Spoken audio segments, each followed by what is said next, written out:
Hello everyone, welcome to Economicspedia. So, today in this session we are going to cover the classical linear regression model, or which is popularly known as CLRM. Now it is one of the cornerstones when we talk about econometrics, isn't it? So, in this session I'm just going to give you a brief over the topics that we are going to cover in this session. So basically we are going to discuss the CLRM in a great details, drilling of the topics, dealing of the concepts when we talk about CLRM. What is CLRM? And then we will be moving towards the estimation process of CLRM. I know it is OLS and many of you are aware of it, but how to get to OLS and why the OLS is there, the concepts behind it, that we are going to discuss over here.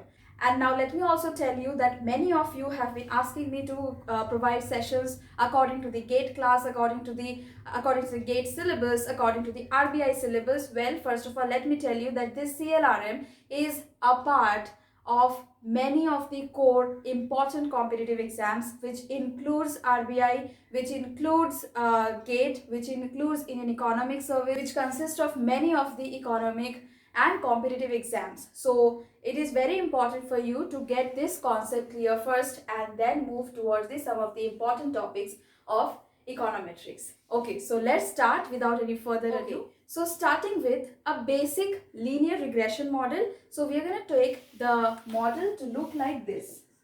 Yi equal to alpha beta xi plus of ui. Let me mark it as equation number 1. Okay. Now, here we need to understand step by step that what is each and everything represents. Okay. So here yi, it is the dependent variable. Alright. Alpha and beta, they are the parameters. Alpha and beta, this is. Okay. What is xi? Let me mark it over here. Xi is the independent parameter or independent variable, not parameter. Let's just call them independent variable. And what is this ui? So whenever we have this CLRM, this ui is there. In many books you will find the term to be written in a very some different alphabetical way, that some of the books represent this ui in the form of epsilon I or eta I. Okay, don't get confused when you see the expressions in some different ways or variables used here in some different format. They all mean the same thing. The representation of it may be different. Okay, so here ui represents the error. Alright, now whenever we talk about error, listen, in CLRM, error plays a very important role. Very important role. So, what is this error? First you have to understand that thing, and then you can understand that why this OLS estimate is existing in CLRM. So for that you need to understand the importance of the presence of this error term. Now when we talk about error, it can be positive, it can be negative, isn't it? You must be thinking why. For those who are thinking why, I would request you to hold on to 2 minutes, because in 2 minutes we are going to discuss that thing. Okay, so this is the error term which can take the value of positive number or the negative number. Now, since this is our model, so here it is also called PRF. PRF means population regression function. PRF. Since here we are taking the whole population, so that is why it is PRF. Now, in PRF, we do not get the exact values or estimates of these parameters, that is alpha and beta. So, to get the estimate, we take the SRF, sample regression function, and the SRF looks like this. The same thing, we are going to derive the SRF from here, but it will be look like somewhat different from that. So SRF looks like yi equal to alpha hat plus beta hat xi plus ui hat. Now this I am marking it as 1 prime. Okay, so it is coming from this PRF only. Alright, so what is this alpha and beta hat means? These are the estimates that we are going to find out, and then putting them into this equation of SRF will help us to estimate the dependent variable, the importance of this independent variable in explaining the dependent variable or regressand, or there are many names. So getting this parametric value or the estimate of this parametric value is very important in order to analyze the data or analyze the economy. Now, this part we can represent it as yi hat plus of ui hat, and this is what? Yi. So you tell me what is ui hat? It is nothing but yi minus yi hat. So this yi hat, this is the conditional mean. Okay, conditional means value is what? This portion. Now, so ui hat, so this residual, so whenever we have it as only ui, we call it error. When we have it as ui hat, we call it residual. There are many times questions asked about the difference between the error term and the residual. So this is the basic difference. Okay. Now, so residual means what? It is basically the difference between the actual minus the estimated value of yi hat or estimated value of yi. So whenever we try to indicate something as the estimated one, we try to put a hat on it. Alright. So this residual expression is this thing. Okay. Now we move to see. This ui hat can also take the value of positive and negative. Here I will tell you the important role of this error term that I was talking about and the difference between this positive and negative term. Now you have to understand, whenever we do our analysis, the errors can be positive and negative, and whenever the errors are there, we cannot ignore them. Yes, we cannot ignore them. Errors plays a very important role in determining the future predictions of our data or of our model. Okay, so for the future predictions, we cannot ignore the value of the error. Whether positive or negative, we have to take it into account. Okay, now I'm going to draw a figure that will help you to understand that how this ui can be positive or negative. Give me a minute. So, with the help of a diagram, let's understand. Let this be x-axis and we are measuring the regressor's value. Regressors means independent terms. So, here we are measuring x and here I am measuring y. So, on y, that means it is the dependent value. Now, let this be SRF. Okay, the SRF. What is the SRF looks like? It was yi equal to yi hat plus of ui hat, isn't it? Okay. Let this be value of x1, value of x2, value of x3. Let's take only 3 values of x's. Now, suppose the value of, when we have the value of x as x1, let the value of error term be lying over here. Then for x2, let the value of error term be lying over here. And for x3, let the value of error term be lying over or here or a bit closer to it. For x2, it lies over here. And for x3, let it lies over here. Okay? Now, to understand how the ui is the magnitude of the difference between ui, we have to draw perpendicular lines onto this x-axis. So let's do it.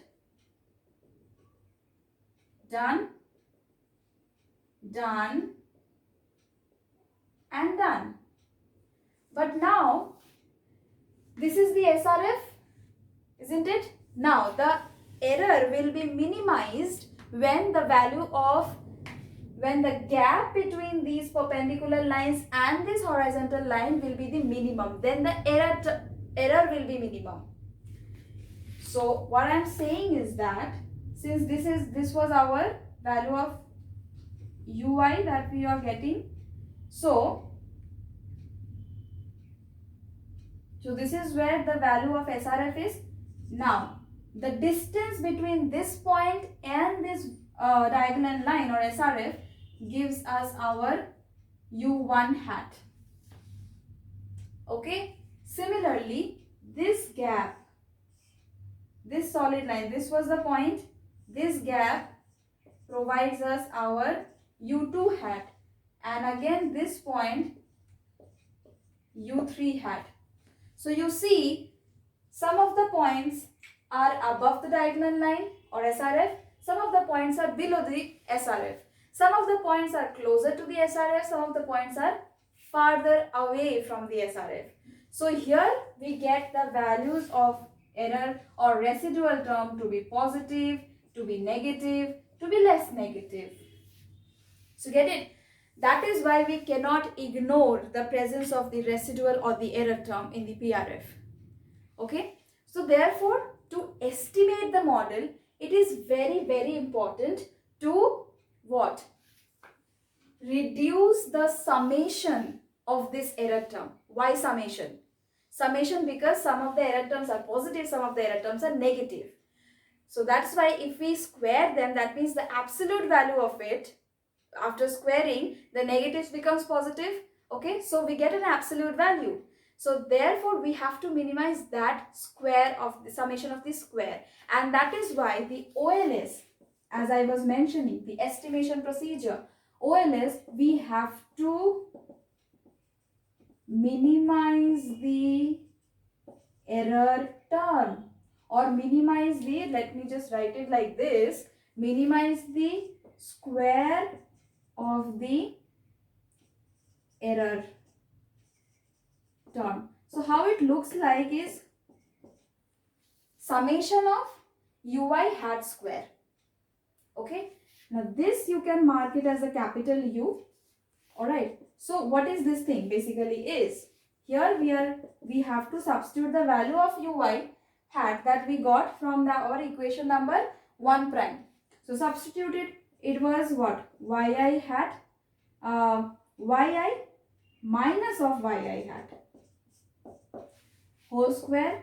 So here you have to put the values of yi hat, which was the conditional mean value that we got, minus of ui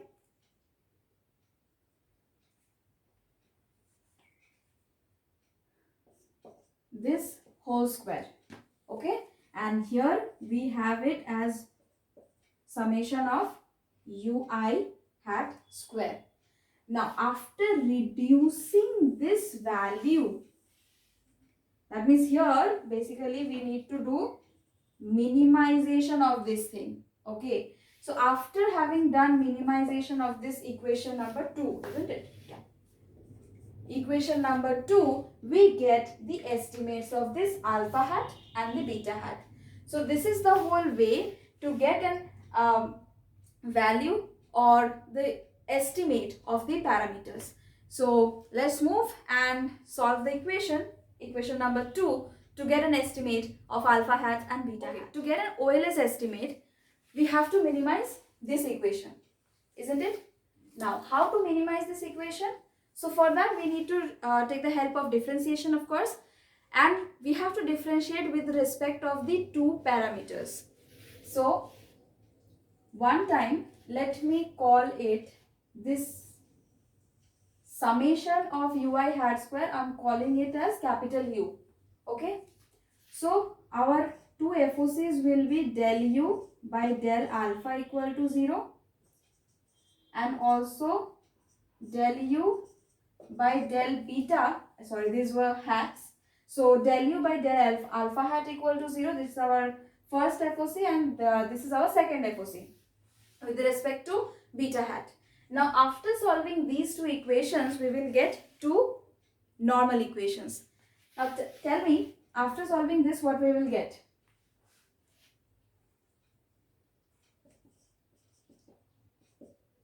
it will be summation of yi minus of n alpha hat plus of beta hat summation xi, and from here we will get summation of xi yi equal to, here we have alpha hat summation xi plus beta hat summation xi square.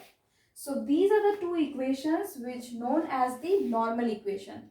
And after solving these two equations, this is our equation number 3 and this is our equation number 4. After solving these two equations, we will get the values of alpha hat and beta hat.